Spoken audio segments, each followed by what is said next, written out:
The beauty of the contributory pension scheme is that retirees receive their retirement benefits as and when due, unlike the defined benefit scheme, when retirees will have to wait for a very long time to be payroled for pension, not to talk of receiving their retirement benefits.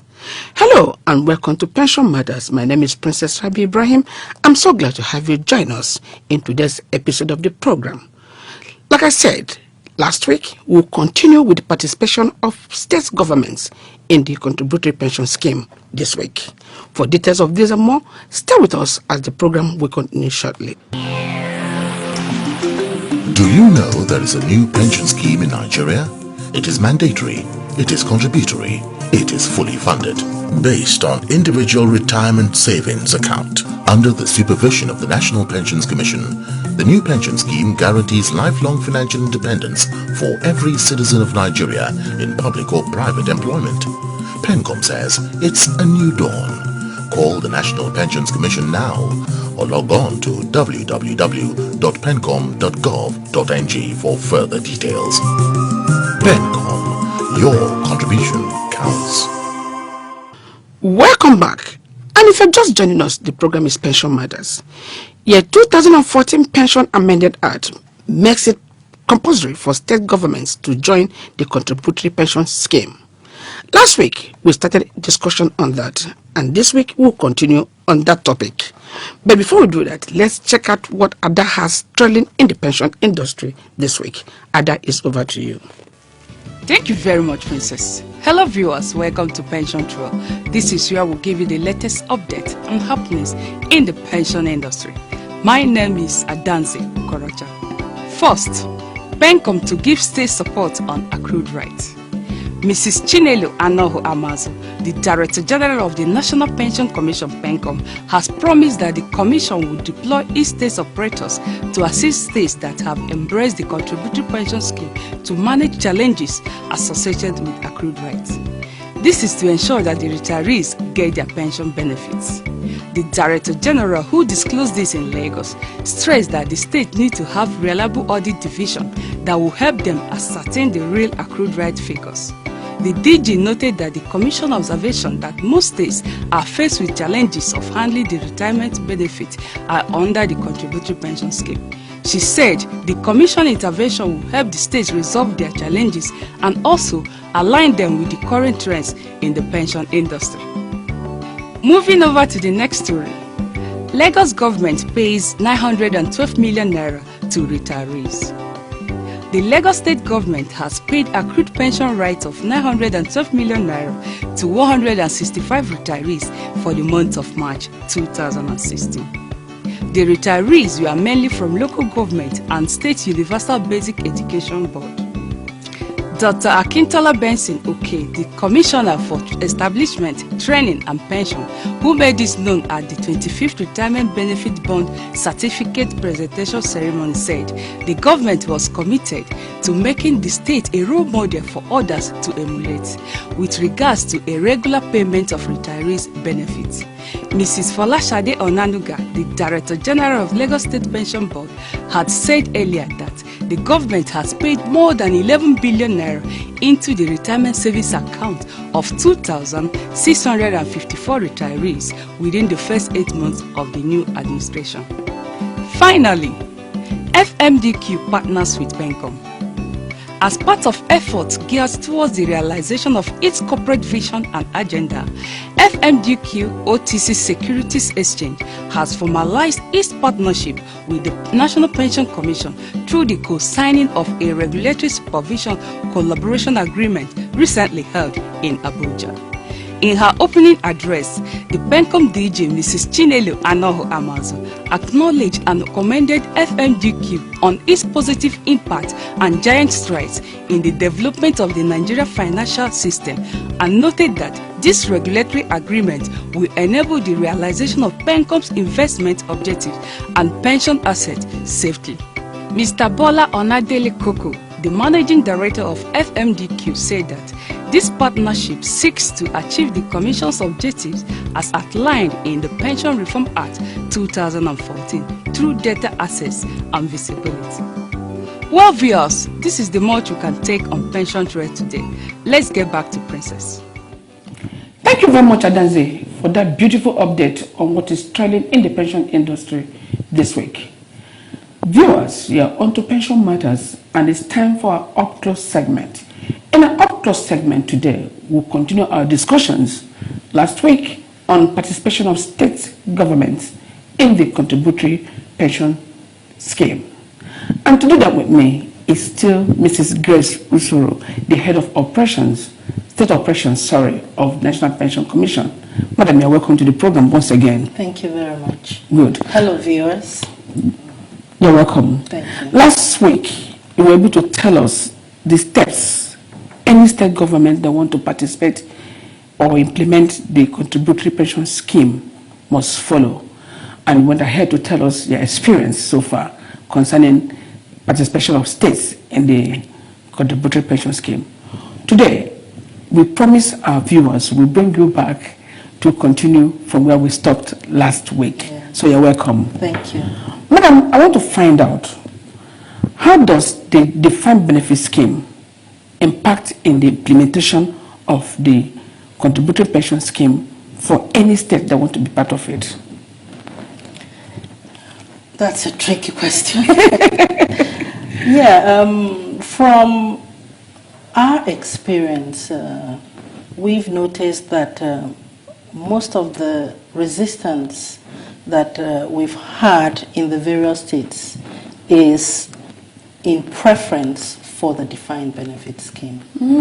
Yes, and the reason really is not far-fetched. Because the contributory pension scheme is just newly introduced, well, that I'm saying relatively, though it's been 10 years, but for the states, a lot of the states have not adopted it yet. So I would want to say it's still a new thing. Yes. And so what a lot of people look at is the payout. What is their pension? What is the size of the pension they get compared with the pension they get under the defined benefit scheme? As it is currently, it might look as if the defined benefit scheme offers them higher pension payout Than the CPS. than the contributory pension scheme. Why? Because they have not had sufficient time to contribute under the contributory pension scheme. So I would say in the interim, the defined benefit scheme offers a higher pension for the participants. And naturally, employees would prefer higher pension. And that is why a lot of them want to clamor for defined benefit scheme. But that is neither here nor there. Yes, we recognize the fact that if at the onset you are getting your pension, of course it will be at a higher rate. But what does it benefit you to have grandiose promises of high pension payout under the defined benefit scheme, which you might never get? That is why the pension reform in the first instance was introduced. Exactly. Because the defined benefit scheme is not sustainable. Yes, they are right, but I tell you, in the long run, those that are under the contributory pension scheme definitely would have higher pension payouts by the time they contribute, and over the years their contributions are invested.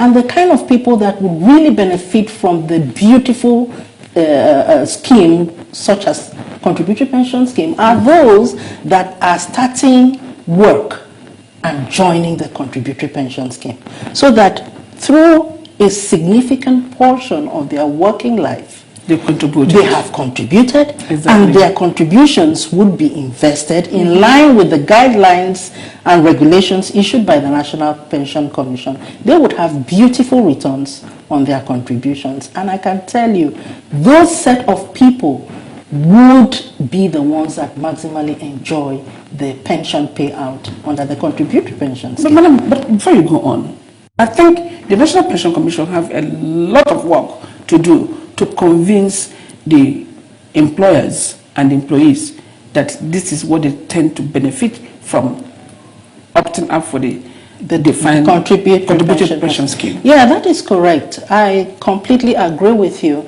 And that is what we at the National Pension Commission, we are doing, you know, bringing this to the awareness of first the employees. Exactly. Because yes, they want to make sure they maximize the benefits they get, but the risk is there. You can expect to have maybe a pension of, say, about 200,000 a month, but are you sure you would get that pension? That's the issue. A lot of state governments currently are hardly paying salaries. Some of them have received bailouts, even to pay as little as salaries. Then you can now think of what would happen to the defined benefit scheme. In fact, some state governments that have dragged their feet in implementing the contributory pension scheme, they still want to hide under the weaknesses of the defined benefit scheme. Really? Yes, because they are shying away from being able to put out funds out there to be able to pay pension as and when due. Okay? And they know that under the defined benefit scheme, they can easily get away with it and leave these liabilities for successive governments to come and face. So those are the challenges we face with the defined benefit scheme. But again, it's all born out of lack of understanding. Exactly. And like you said, it's something that we take up as a challenge to ensure that this information is out there. The beneficiaries of the scheme get to know that it is in their own interest that the states should adopt the contributory pension scheme. I quite agree with you. We'll take a short break now. When we come back, then you'll tell us more of the challenges in regarding the operating the defined benefit scheme and then now adopting the contributory pension scheme. Viewers, you're on to pension matters. And today, I'm discussing still with Mrs. Grace Usoro. She's the head of State Operations Department of National Pension Commission. We're talking about participation of state governments in the contributory pension scheme. We'll take a short break now. We'll come back. Madam will give us more insight. Don't go away. Welcome back, viewers. The program is Pension Matters. If you're just joining us, I'm discussing with Mrs. Grace Usoro. She's the head of Department of State Operations of National Pension Commission. Madam, before the break, I was going to say this. I don't know if I'm going to make a very vital point by saying this. I think adopting the contributory pension scheme is a win-win situation, both for the state and the workers in that state. Because for the state, now the employees will contribute part and the state will contribute part, unlike the defined benefit scheme where the state was bearing the whole responsibility. So what is your take on this? You're absolutely right. The contributory pension scheme is a win-win situation, both for the employees and for the state government as well, because there's a shared responsibility in the contributions.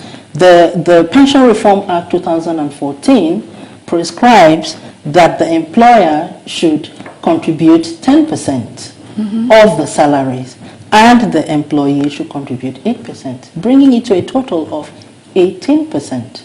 You know, so it's of total monthly emolument? Yes, good. Of the total monthly emolument. And that is shared responsibility.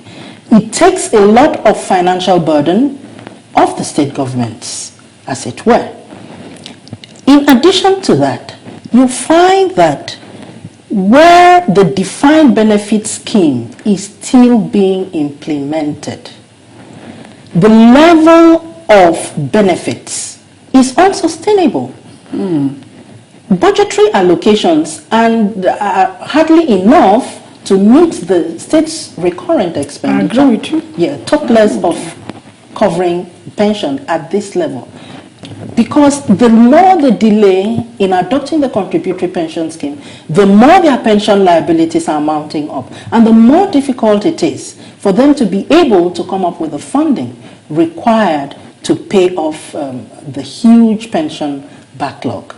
Having said all this, I want to know what are the benefits of a particular state implementing this contributory pension scheme in their state? The benefits are enormous, I must tell you. For the states, especially at this point where there is dearth of infrastructure, Yes. even in the country, the states are not left out.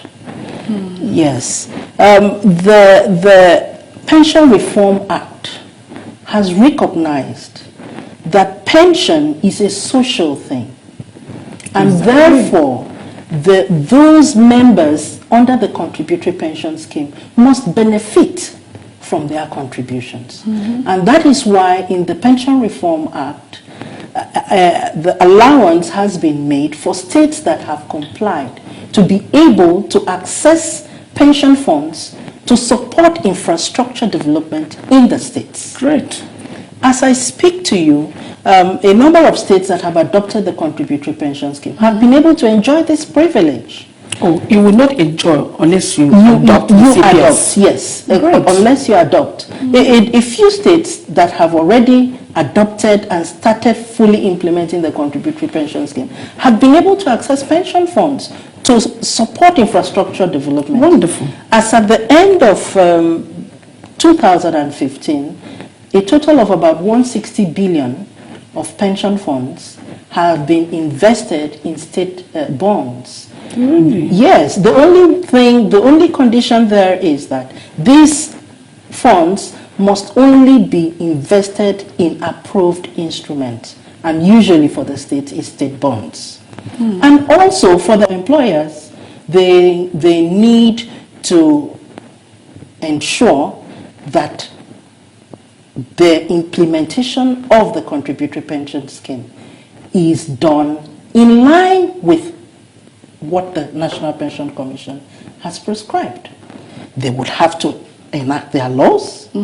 They would have to register their employees, start remitting pension contributions. We have made it easy for them. We have said that immediately they enact their laws and they are able to remit consistently pension contributions for 6 months. They are entitled to access pension funds to support infrastructure investment in their states.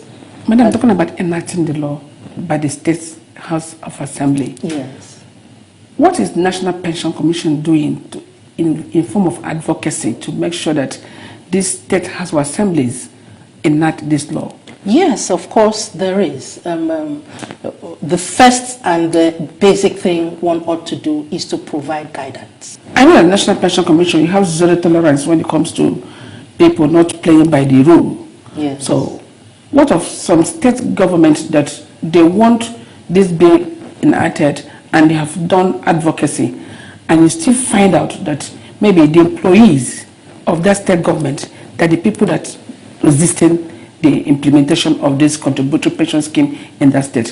What are you doing to make sure that you also carry the employees along? We have realized the importance of what you just said, and we have actually taken steps to ensure that this is done. Good. We know that the labor, for instance, has a lot of bearing on which way the employees tilt. So we find that labor is a key stakeholder in this R drive. So we are engaging labor on first at a federal level and then also on a state-by-state level. We have already started this and we have engaged the labor of a number of states. We have a 12-month plan out to engage the various key stakeholders in the various states, and the labor is one of those key stakeholders. I completely agree with you, madam. Yes. But due to time, I think we have to call it a day here today. I must thank you very much for coming on the program today again. Next week, I'm like Oliver Twist. I have to bring you back because we are discussing something that is very, very important and vital to our colleagues in the state government. People at the federal government, they're already enjoying this. Yes. So there's need for us to educate them, enlighten them, and inform them properly what they need to benefit by joining this contributory pension scheme in the state. So, Mrs. Osoro, thank you for coming on the program again. Thank you very much. You're welcome. Thank you. Viewers, you've heard it all from Mrs. Usoro, but I promise you next week again I'm going to bring Mrs. Usoro to bring the concluding part of this interview, because we want to keep you properly informed, educate you and enlighten you on the benefits every state government need to have from contributing or implementing the contributory pension scheme in Nigeria. The program is Pension Matters, and now let's join Patrick for pension education. Don't go away. Thank you very much, Princess. Hello, viewers. Welcome to this week's pension education segment.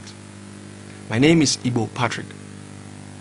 Last week, we looked at the 5 team players within the contributory pension scheme. And we made mention of who they are, and with particular focus on the employee. This week, we shall be focusing on the employer. Now, you may want to know who an employer is. An employer is someone or an organization who is charged with the responsibility of recruiting and managing personnel under his or her own instructions or directives, and in turn is responsible for their remuneration. The remuneration could be in form of a stipend or a salary, depending on whatever agreement is put in place by the employer. Now, the Pension Reform Act 2014, under Section 4.1, stipulates what is expected to be contributed by both the employee and the employer. And it is the responsibility of the employer to effect this deduction from the salary and also make additional contribution together, which is remitted into the retirement savings account of the employee, as mentioned last week. The Pension Reform Act 2014 stipulates that 8% be deducted from the salary of the employee, while the employer in turn contributes an additional 10% of the salary. Whatever it is, mostly it is expected that most employers focus or center around the minimum wage of the federal government as a yardstick for allocating whatever is minimum wage for their employees. Now, the employer is expected to remit the total amount that has been deducted into the retirement savings account of the employee, and this should be done as at when due, in order not to be penalized and be made to pay an interest penalty as stipulated by the Pension Reform Act for the continuous holding of such unremitted pension funds. Pension Reform Act 2014 clearly states that once the salaries has been paid, that it is expected that the remittance be done within 7 working days into the retirement savings account. And if this is not carried out as stipulated, the employer will be entitled to a penalty of not less than 2%, which will be paid as long as the employer holds onto that pension remittance. So it is very much advisable that all employers should stick to the rules of remitting as at when due and within the 7 working days stipulated period of the payment of salary. Thank you very much for your time. God bless you. Bye. Thank you, Mr. Patrick, for that pension education. Very informative and educative too. Viewers, on that note, we've come to the end of our program for today. That's our package of pension matters for this week. We do hope you enjoyed all our offerings and looking forward for you joining us next week, same time, same station, for another interesting episode of Pension Matters. For your comments and questions, you can reach us on our Facebook page, Twitter handle, and then even send email or can send text on the telephone number on your screen right now. Until then, I remain yours, Princess Rabi Ibrahim, and I urge you to enjoy your weekend. God bless you.